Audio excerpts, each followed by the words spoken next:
So I made my first $1,000 on Upwork as a self-taught automation specialist with 0 reviews and 0 experience. And in this video, I'll break down exactly how I went from struggling to get noticed to landing multiple gigs, stacking up those reviews, and finally hitting my first 1K.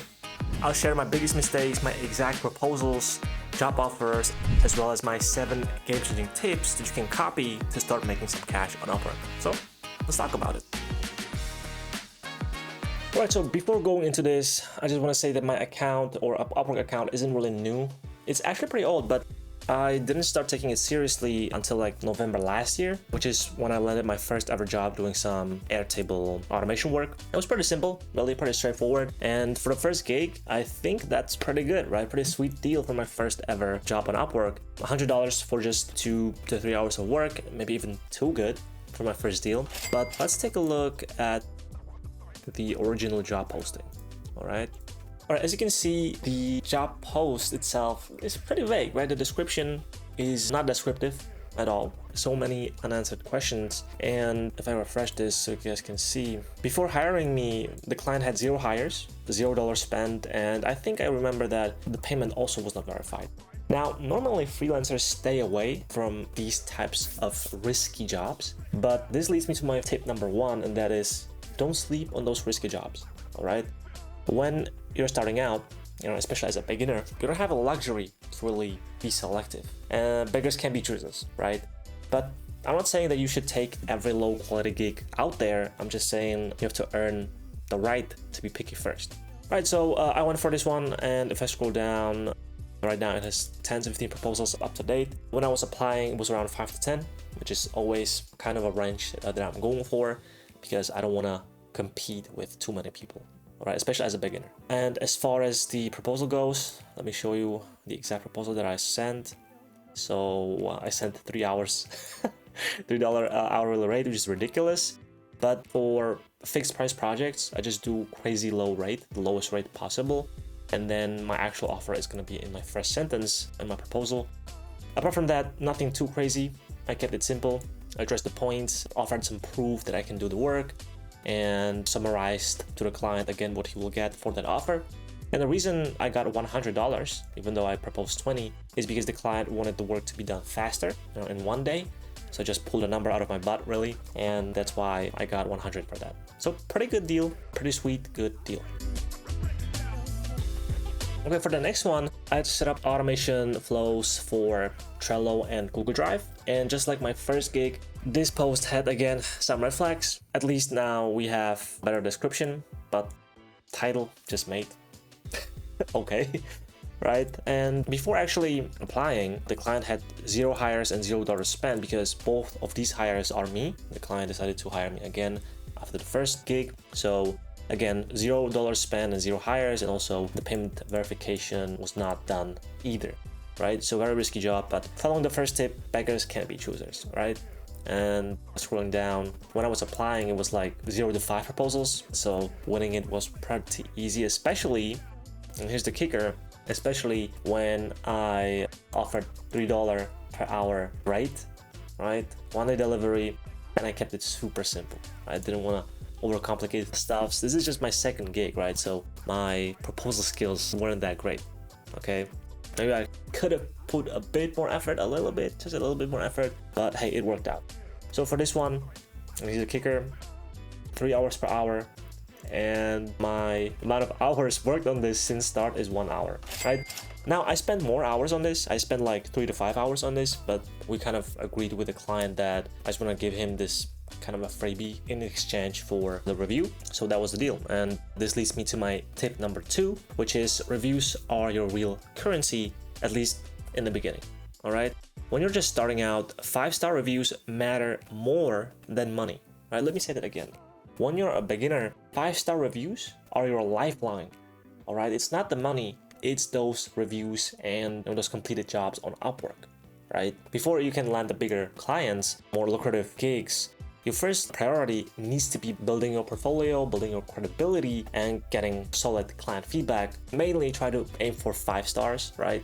And that's really it. When you're starting out Upwork, it's really a grind. You're basically working almost for free just in exchange for those 5-star reviews. And it's definitely not motivating, right? It definitely doesn't feel that great, right? When you put in quite a bit of work and the only thing you're getting out of it is just, a 5-star review. But really, those are the building blocks for your future success. Trust me, right? At the beginning, 5-star reviews matter more than money. So my next job is this $25 gig where I had to build an editable system for bulk Facebook ads creation. And let me tell you guys, this was a grind, all right? I easily spent over like 20 hours on this. I mean, just $25, maybe even more. I actually maybe spent even more than 24 hours, maybe around like 30 something hours maybe. But looking at the job post first, let me check the job post. As you can see, the description is just a one-liner. That's crazy work. All right, that's crazy work. But at least the client, already had some activity on Upwork, so already spent some money, already had some hires, had good reviews. That meant that it was not a bad client to work with. So at least that, right? The asking price was 75, so at least we have something to work with. All right.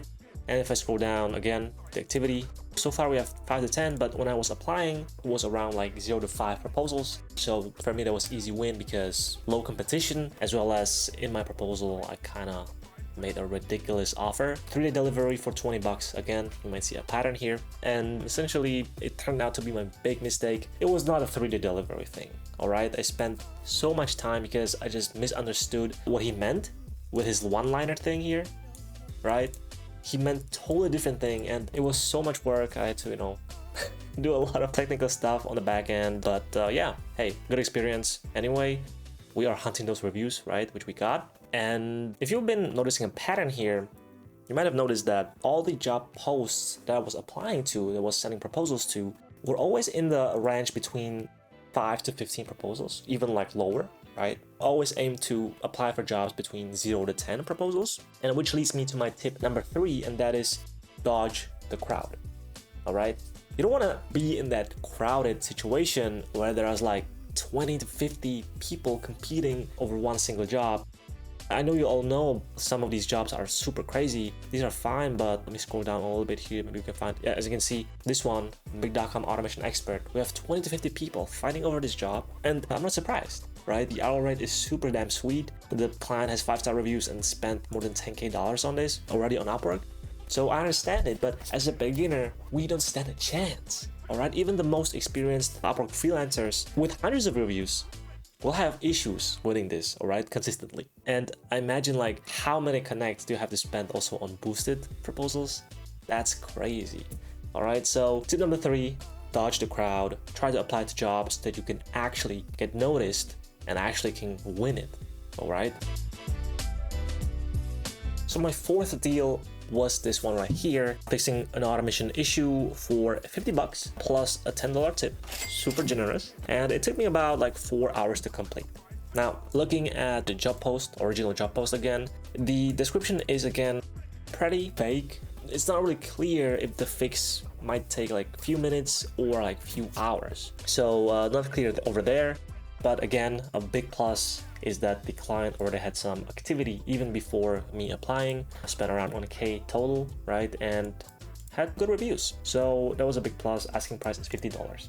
Now if I scroll down again, right now it has 10 to 15 proposals, but when I was applying, it was around like 5 to 10 because I always try to apply for fresh jobs. I don't usually apply to jobs that are a few days old or a few weeks old, right? Keep it fresh, keep it fast so that I'm among the first ones. Now let's look at my exact proposal. Now, this time around, I was feeling confident, more confident at least. And I didn't ask for a 20 as per usual, but I asked for the asking price, which is $50, right? And again, kept it super simple with some kind of a hook, all right? Again, proof that I can do the work, kind of summary of what the client will get, and then just kind of wrap it up, classic. Now, if you've noticed, there's another pattern here where I always add some kind of hook in the first slide, which leads me to my tip number 4, and that is nail your first 200 characters, or at least the first sentence in your proposal. Now, here's why. Let me show you a video from a freelance family man, and this right here is how the client actually sees all the proposals for their job post, right? Here's the profile image, right? The name, classic, the hourly rate, the job success score. And here are the two first sentences, roughly around 200 characters of your cover letter, right, of your proposal. And this is super important because if you fill out those 200 characters with junk, with something like, hey client, I'm super excited about this job. When I came across, I was super eager to jump in. This didn't tell the client anything, all right? So that's why you have to keep in mind the first 200 characters, or at least the first sentence of your cover letter, so that it is at least a little bit optimized. There's some curiosity so that the client clicks on the proposal and reads the whole thing at least. And shout out to Freelance Family Man for sharing this information, because it is very crucial to know how the clients see the POV of the clients so that we can kind of optimize a little bit. So all the hustle started to paying off because the same client from my fourth job hired me again for a new project, affiliate automations, and this time I asked for $100 and it took me around 2 hours. So definitely one of my better deals. And you know, another project done, another 5-star review collected, and at this point I was starting to feel like, damn, Upwork can really work and I can actually make a decent living from Upwork. At least decent cash from Upwork, right? All those early grind and low paying gigs were starting to pay off, and that kind of like boosted my confidence, and I finally saw the light at the end of the tunnel. But my hopes were crushed yet again after I got this job. This time I built an automation for $20 and it took me around 10 to 15 hours, mostly going back and forth with the client. And if I show you the job post, I don't know if it means anything to you, but the job description is really good, right? And the work is not that extensive. Actually, the implementation itself is pretty simple with the tools that I'm using, but the problem was with the client, right? It kind of was very difficult. We were going back and forth multiple times, changing scopes and redoing things that are already implemented. And that was really just on me, right? That was just one of my mistakes early on, where I really was not assertive enough to just say, hey client, this was the original scope. If you wanna do more work, or if you wanna make tweaks out of the scope, I'm happy to, help you out, but let's log it. Let's add it as a milestone, or let's price it, right, as a new scope, new additional scope. And I didn't do that, right, because I had the mindset of, I want to make sure that the client likes the work so that he can leave me the review. And I was also thinking back in my head that if I give him all these freebies, he will give me a good review and maybe he will hire me for further gigs, right? Another big mistake. Never think about that, all right? Customers on Upwork, if you're gonna give them free stuff, they're gonna take it, and that's it, right? That's just the reality, where most of the clients on Upwork are really looking for best value for the lowest buck, all right? And it's something you have to keep in mind. And now I know. I learned the hard way, but ultimately I didn't even get the review, which is a bummer, but it is what it is. All right, it is what it is. So continuing with the job post, right, $5 average rate. Probably that explains why the proposal had only less than 5 people applying. Maybe I was like the only one, who knows, right? But here's the proposal. In a classic fashion, I have like $20 here and 3 the delivery. Classic structure that I was always using when I was a beginner. And as I said, no review, but it is what it is. We take the experience and we move on, right? Now, I just want to point out that for all of these 6 jobs so far that I won, I didn't spend any connects for boosted proposals. And that's a huge thing. Trust me, I burned through so many connects, wasted so much money on boosted proposals, hoping that I would get noticed more often. Spoiler alert, I did not. All right, it didn't do anything, which leads me to my tip number 5, and that is save your connects, man. All right, save your connects. Don't boost your proposals, especially if you're a beginner. Now think about it. If you don't have a strong portfolio, you don't have reviews, you don't have work, boosting will not do a thing. Trust me. The clients ultimately hire freelancers that are credible, that they know that they can do the job. They can see clearly that they've done a similar type of job, and they can see clearly the reviews, right? But if you don't have that, even if you're in the first in the top of the list, it doesn't matter, all right? It doesn't matter. So follow tip number 5. If you're a beginner, don't waste your connects. And if you follow the tips that I have laid out so far, you'll be landing jobs just fine, all right? It's not gonna be like the best jobs, but it will get you started. You'll have a momentum, you'll start collecting reviews, you'll get some experience under the belt, and once you earn it, you can start commanding better prices, better rates, better clients, everything will get better. All right, so the next one is Mac.com automation help. And this was my first hourly rate gig for $10 an hour. And so far I've worked on it 7 hours and 40 minutes with total earnings around $67.7. The work itself was pretty straightforward, just a simple automation task.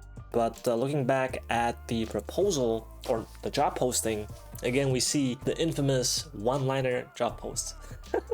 Which is always like funny to look at. But hey, the client had spent quite a bit of money with Upwork, so that's great. Good reviews as well, so it's a big plus. And honestly, not a bad rate. Very good, I would say, like decent rate. Asked some questions, and again, when I was proposing, it was like around 0 to 5, I think, proposals. So not much competition. And here's the exact proposal that I sent. Back in the days, I wasn't that confident yet, so I just offered the lower end of the interval of $10 an hour. And when it comes to the actual cover letter, classic, have a hook, and then the structure is pretty much the same as the previous ones that you saw. Kept it simple, and then answered the questions from the job post.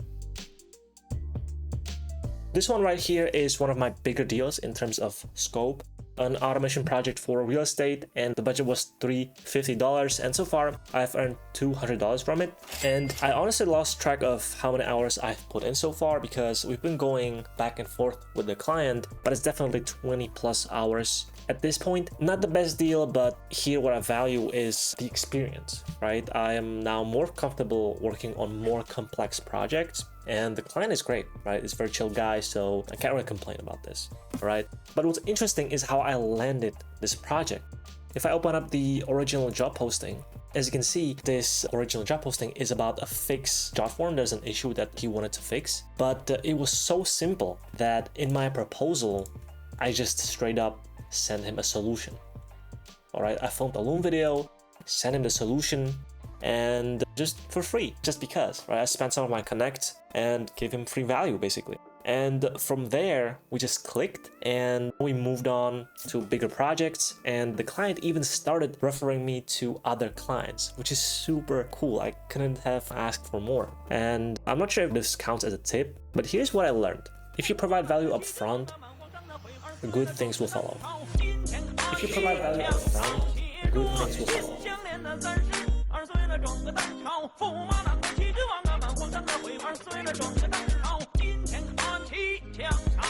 So the next two gigs were Notion workspace setups. Usually I don't do this type of work. I primarily focus on automation and AI workflows. But since I use Notion myself, I just reached out and it worked out for me, right? Pretty good deals, one for $50, which took me around 2 hours, and another one from the same client. We had an hour deal for $22.5 per hour, and so far I've worked 6 hours on it, which total is $135. Nothing too special here. I just stuck to the same strategies that I have been using so far.